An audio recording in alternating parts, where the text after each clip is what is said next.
So this is a hello friends, this is a continuation video of blood physiology. तो इस आज हम red blood cells के बारे में पढ़ेंगे. सो रेड ब्लड सेल्स माने हम लोगों ने लास्ट वीडियो में डिस्कस किया था कि ब्लड के अंदर क्या है, प्लाज्मा प्रोटीन्स हैं और फॉर्म्ड एलिमेंट्स हैं. इन फॉर्म्ड एलिमेंट्स में क्या है, ये आपके सेल्स हैं जो है एक लगभग 50% वेट बियर करते हैं आपका ब्लड वॉल्यूम का.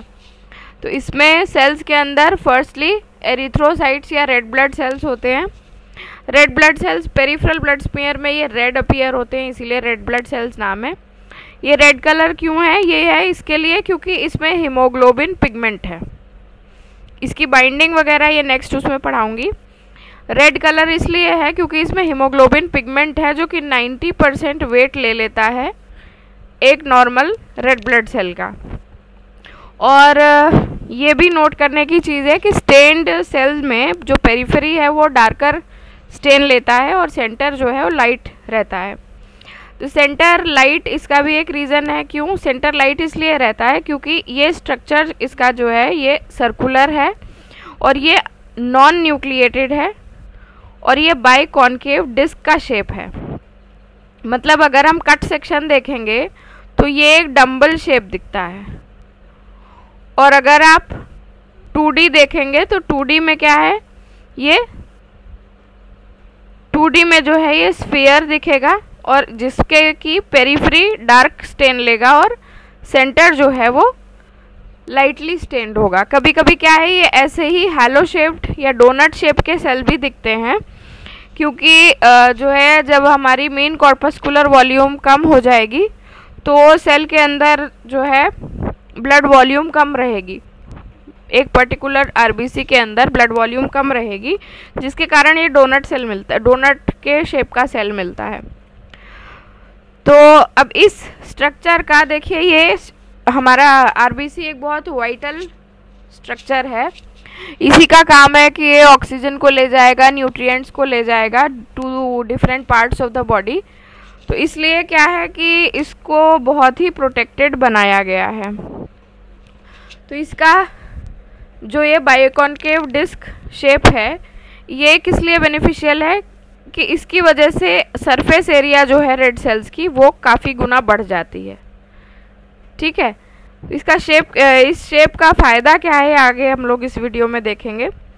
तो सरफेस एरिया बढ़ने के कारण क्या है, ऑक्सीजन की और कार्बन डाइऑक्साइड की एक्सचेंज जो है ये मैक्सिमम हो सकती है due to large surface area. इसके डायमेंशंस देखिए, this is also something to be जो है रिमेंबर्ड. ये वाइवा के लिए बहुत इंपॉर्टेंट क्वेश्चन है. तो शेप क्या है इसका, बाइकॉन्केव डिस्क शेप होता है और डायमीटर में 7 to 8 माइक्रॉन्स का डायमीटर है इसका. थिकनेस इज़ 2 माइक्रॉन्स पेरिफेरी में और 1 micron at the centre with a surface area of 140 micrometre square and volume of about 87 micrometre cube. ठीक है, ये देखिए, ये मैंने डिस्क्रिप्टिव आपको एक इमेज दी इसके शेप के रिगार्डिंग. तो ये पूरा शेप जो है अगर आप इसको 3D स्ट्रक्चर देखेंगे तो ये ऐसा दिखता है, रिंग शेप का दिखता है जो कि सेंटर में दबा हुआ है. ठीक है, और जब आप इसको कट सेक्शन देखेंगे तो इट इज़ डम्बल शेप्ड. जब ये पूरी तरह, जैसे सपोज आप इसको किसी हाइपोटोनिक सोल्यूशन में एक्सपोज कर दीजिए तो क्या होगा, वॉल्यूम इसकी बढ़ जाएगी, सेल के अंदर जो है वो फ्लूइड एंटर कर जाएगा और इसके कारण क्या होगा, ये स्फेरिकल शेप अटेन कर लेगा.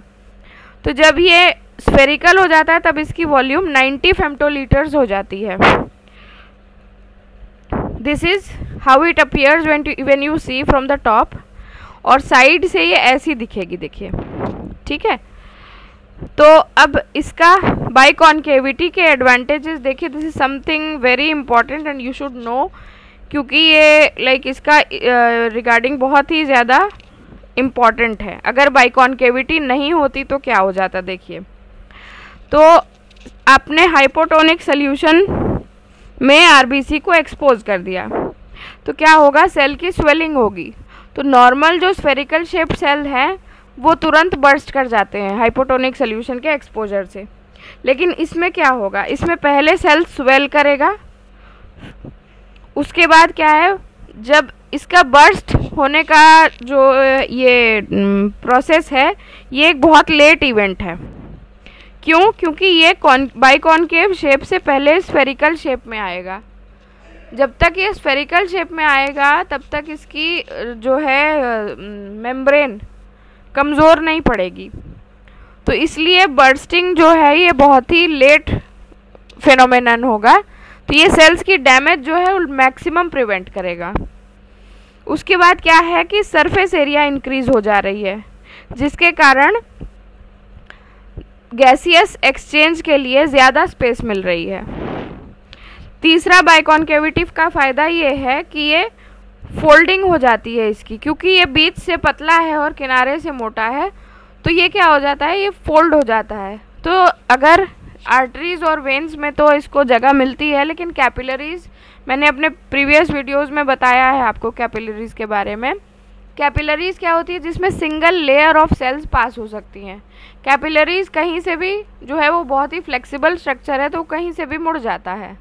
तो अगर आरबीसीज जो है वो कैपिलरीज से पास हो रहे हैं तो उनके लिए डिफॉर्मेबिलिटी या इजी फोल्डिंग जो है ये बहुत ही वाइटल जो है चेंज है, जिसके कारण ये फोल्ड भी हो जा रही हैं, कहीं से पास भी हो जा रही हैं, फिर भी इनको कोई डैमेज नहीं हो रहा है। फिर नेक्स्ट आप देखिए इसका लाइफ स्पैन क्या है। इसका लाइफ स्पैन 120 डेज है नॉर्मली। कैसे मेजर करते हैं हम रेडियो एक्टिव आयरन को या टैग्ड आरबीसीज को इंजेक्ट कर देते हैं पेशेंट में, ठीक है। अब इसका नॉर्मल काउंट देखिए, तो this is a very like what ever short note you get on RBCs, आप इतना लिख देंगे, it will be more than enough. तो नॉर्मल रेड सेल काउंट देखिए, एडल्ट मेल की रेड सेल काउंट होती है 4.5 to 6 million per millimetre cube of blood. इसकी यूनिट याद रखना बहुत ज़रूरी है, मिलियंस पर millimetre cube of blood. Females में ये होता है 4 to 5.5, न्यूबॉर्न में it is 6 to 8 and infant में ये होता है कितना, 3 to 5 million per millimetre cube of blood. Haemoglobin discuss कर लेंगे, तो this will be a question for you to study कि न्यूबॉर्न में क्यों ज़्यादा है आरबीसीज, ठीक है। टाइप्स ऑफ ब्लड ग्रुप्स और टाइप्स ऑफ हीमोग्लोबिन पढ़ेंगे, तब ये जो है मैं आपको बताऊंगी। This is something which you should remember. Then comes abnormal red cells. ये नॉर्मल शेप था, अब तक जो हमने पढ़ा वो नॉर्मल शेप था। तो अगर आपको कोई शॉर्ट नोट आ रहा है आरबीसी पे लिखने के लिए, रेड ब्लड सेल्स या एरिथ्रोसाइट्स पे लिखने के लिए, तो आपके लिए इतना कंटेंट मैंडेटरी है, इतना आपको आना ही चाहिए। This is bare minimum. उसके बाद अब नॉर्मल शेप देख लेते हैं क्या होता है। अब नॉर्मल सेल्स कई तरीके से क्लासिफाइड हैं। पहला तो साइज़ के हिसाब से, तो साइज़ में क्या है, ये नॉर्मोसाइट हो सकती है जो कि नॉर्मल सेल है, माइक्रोसाइट मतलब छोटा सेल, मैक्रोसाइट जो कि बड़ा सेल है। तो इसको हम 3 क्राइटेरिया में डिवाइड किया हमने, इसकी वॉल्यूम पे, डायमीटर पे और कहाँ पाया जाता है। तो नॉर्मोसाइट का वॉल्यूम क्या है, लगभग 87 माइक्रोमीटर क्यूब होता है, और इसका डायमीटर क्या होता है, 7.5 माइक्रोमीटर्स होता है, लगभग अप्रॉक्सीमेटली। इससे डायमीटर अगर छोटा हुआ तो इट इज़ अ माइक्रोसाइट, और मैक्रोसाइट हुआ अगर इससे बड़ा हुआ। मेनली क्या है, हम लोग वॉल्यूम देखते हैं। Volume is something very important. Volume अगर less than 80 microns meter cube है तो इट इज़ अ माइक्रोसाइट, और मैक्रोसाइट कब कहते हैं, जब ये 94 माइक्रोमीटर क्यूब है। मैक्रोसाइट पाया जाता है मेगैलोब्लास्टिक एनीमिया। देखिए नेम सजेस्ट कर रहा है मेगैलो, मेगा क्या है बड़ा, तो मेगालोब्लास्टिक मतलब बड़े सेल्स, ब्लास्ट मतलब फॉर्मेशन, बड़े सेल्स का फॉर्मेशन जिस एनीमिया में हो रहा है उसमें मैक्रोसाइट पाया जाएगा। और माइक्रोसाइट कहाँ पाया जाएगा, जबकि सेल छोटा होगा और उसमें कलर कम होगा, मतलब हीमोग्लोबिन कम होगा, तो that is iron deficiency anaemia. Second आता है आपका एनाइसोसाइट्स। एनाइसोसाइट्स क्या, आइसोसाइट्स मतलब सिमिलर सेल्स, एनाइसोसाइट्स मतलब डिफरेंट टाइप्स ऑफ सेल्स। तो एनाइसोसाइट्स कौन से होते हैं, different sizes. Then hypochromic cells, hypochromic, chroma मतलब कलर, हाइपो मतलब कम, ठीक है, तो कम कलर दिख रहा है इसमें, तो ये सेल्स कैसे होंगे, पेल अपीयरेंस होगा इनका। अब पेल क्यों होंगे, हीमोग्लोबिन पिगमेंट ही लाइक आरबीसी में बहुतायत में पाया जा रहा है। तो अगर हीमोग्लोबिन पिगमेंट की कंसंट्रेशन कम है और एबनॉर्मल थिनिंग है रेड सेल्स की, जैसे कि आयरन डेफिशिएंसी एनीमिया में हो रहा है, तब उसमें पाए जाएंगे क्या, हाइपोक्रोमिक सेल्स। अब ये आपका जो लास्ट क्लासिफिकेशन है that is based on the shape. RBCs का शेप स्फेरिकल या बाइकॉनकेव ना हो करके कुछ और शेप हो जाए, जैसे कि पोइकिलोसाइटोसिस है, पोइकिलोसाइटोसिस में क्या है, डिफरेंट शेप्स मिलेंगे आरबीसीज के, oval, tear drop, dacryocytes, all in one peripheral blood smear. ये तब होता है जब सर्कुलेशन में बहुत तरीके के और ओल्ड सेल्स भी प्रेजेंट हैं। Then comes spherocytosis. स्फीरोसाइटोसिस क्या होता है कि स्फेरिकल सेल्स मिलेंगे, जैसा कि हेरिडिटरी स्फीरोसाइटोसिस में होता है। Then comes elliptocyte. Elliptocyte elliptical shape मतलब ओवल शेप, तो एलिप्टोसाइट मतलब ओवल शेप का आरबीसी, जैसे कि आयरन डेफिशिएंसी एनीमिया या थैलेसीमिया में मिलता है। Then comes एकैंथोसाइट। एकैंथोसाइट में क्या है, इर्रेगुलर शेप है सेल का, इसके अंदर स्पाइक्यूल्स मिलते हैं, जैसे कि अल्कोहलिक लिवर डिजीज में, मैल एब्सॉर्प्शन सिंड्रोम में और बीटा सेल लाइपोप्रोटीनीमिया में। Then comes ड्रपिनोसाइट। ड्रपिनोसाइट क्या है, सिकल सेल शेप की जो सेल्स हैं वो ड्रपिनोसाइट्स कहलाती हैं, ये सिकल सेल एनीमिया में ही पाई जाएंगी। देन कम्स एकाइनोसाइट या बर सेल। बर सेल में क्या है, क्रीनेटेड आरबीसीज हैं, जैसे कि लिवर डिजीज में और यूरेमिया में। देन डेक्रायोसाइट। डेक्रायोसाइट क्या होती है, टीयर ड्रॉप शेप की सेल है, कहाँ पाई जाएगी, माइलोफाइब्रोसिस में, थैलेसीमिया में। देन केराटोसाइट्स। केराटोसाइट्स में क्या है, स्पिक्यूल्स। स्पिक्यूल्स मतलब होता है कांटे, तो ये जब कभी मैकेनिकल डैमेज होगा हमारे सेल को तब ये मिलेगा। देन सिस्टोसाइट्स। सिस्टोसाइट्स होती हैं जिसमें, सिस्टोसाइट्स नॉर्मल सेल नहीं होती हैं, ये सेल के टुकड़े होते हैं, फ्रैगमेंट्स ऑफ आरबीसीज। ये भाई फ्रैगमेंट्स हैं तो इसका क्या है, ये स्मॉलर होंगी आरबीसीज से, इनके अंदर शार्प एंगल्स और स्पर्स होंगे, जैसे कि थैलेसीमिया, मैकेनिकल स्ट्रेस और थर्मल इंजरीज में देखने को मिलता है। Sorry. Then comes target cells. Target cells में क्या है, टारगेट सेल ऐसा दिखेगा, सर्कुलर, बीच में वाइट और peripheral darkly stand.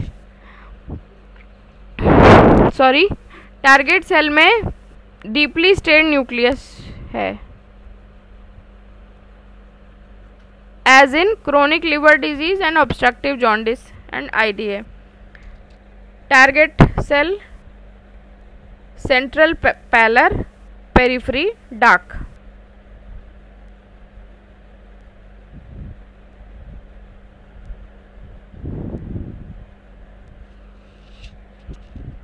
Then somatocyte. Somatocyte मतलब सेल के सेंटर में एक स्लिट लाइक एरिया है,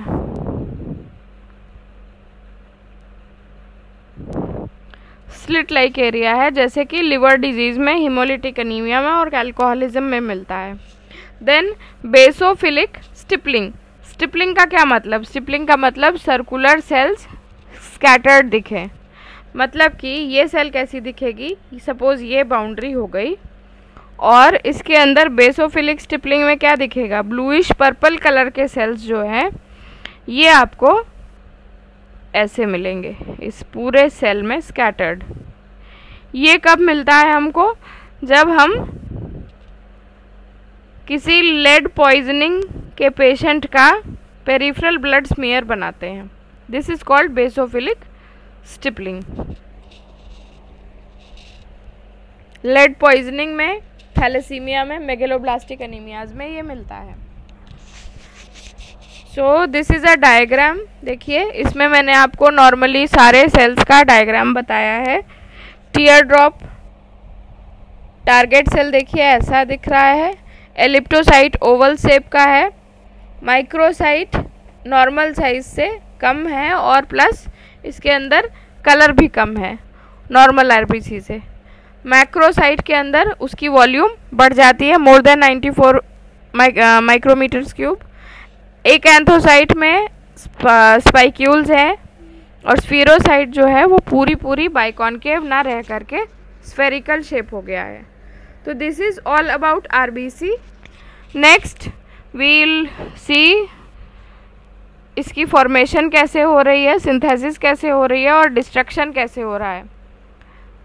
एक मतलब पर्टिकुलर लाइफ स्पैन है इसका, तो ये क्या करेगा, ये कुछ समय बाद इसकी ऑटोफेजी हो जाएगी, ये अपने आप एपोप्टोज कर जाएगा और उसके बाद ये मैक्रोफेजेस के थ्रू एनगल्फ हो जाएगा। All this will study in the coming videos. Please stay tuned and keep studying well. Thank you. If you like my content, please like, share and subscribe. Thank you.